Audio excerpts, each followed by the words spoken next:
మీరు ఎప్పుడైనా అలసందతో చేసిన సాంబార్ తిన్నారా? సూపర్ ఉంటుంది. ఆ రెసిపీ ఎలా రెడీ చేసుకోవాలో ఇప్పుడు చూద్దాం. ముందుగా నిమ్మకాయ సైజ్ అంత చింతపండుని తీసుకుని కడిగి నానబెట్టుకోవాలి.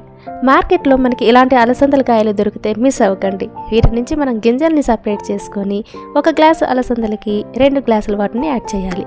1 స్పూను రాళ్ళ ఉప్పు వేసుకొని మనం 5 విజిల్స్ రానివ్వాలి. 5 విజిల్స్ వచ్చే లోపల మనకి సాంబార్లోకి కావాల్సిన వెజిటేబుల్స్ని తీసుకుందాము. సాంబార్లోకి కాబట్టి మనం ఇలా మీడియం సైజులో కట్ చేసుకుందాము. స్టవ్ మీద గిన్నె పెట్టుకొని 3 టేబుల్ స్పూన్ ఆయిల్ వేసి తాలింపు చిటపటలాడిన తర్వాత ముందుగా కట్ చేసుకున్న వెజిటేబుల్స్ని యాడ్ చేసుకుందాం. 1 స్పూను రాళ్ళ ఉప్పు, కొంచెం పసుపు యాడ్ చేసి సిమ్లో ఉంచి 3 మినిట్స్ మగ్గనిద్దాం. ఇప్పుడు అలసందల పప్పు ఎలా రెడీ అయిందో చూద్దాము. పట్టుకొని చూస్తే అలసందల పప్పు ఇలా మెత్తగా ఉడకాలండి. దీంట్లో కొంచెం పసుపు యాడ్ చేసుకొని స్మాషర్తో మెత్తగా చేసుకుందాం. 3 మినిట్స్ తర్వాత ఈ వెజిటేబుల్స్లోకి మనం చింతపండు రసాన్ని యాడ్ చేసుకుందాం. దీనిలో కొంచెం బెల్లం, పులుపుకు తగ్గట్టు వాటర్ని యాడ్ చేసుకొని సాల్ట్ ఒకసారి చెక్ చేసుకుందాం.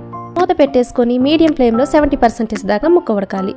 ఆ తర్వాత అలసంద పప్పుని 2 స్పూన్ల సాంబార్ కారాన్ని యాడ్ చేసి 10 నిమిషాల పాటు మీడియం ఫ్లేమ్లో ఉంచితే సాంబార్ రెడీ అవుతుంది. ఇలా రెడీ అయిన సాంబార్లో కొత్తిమీర యాడ్ చేసుకుంటే ఎంతో రుచికరమైన అలసందల సాంబారు రెడీ అవుతుంది.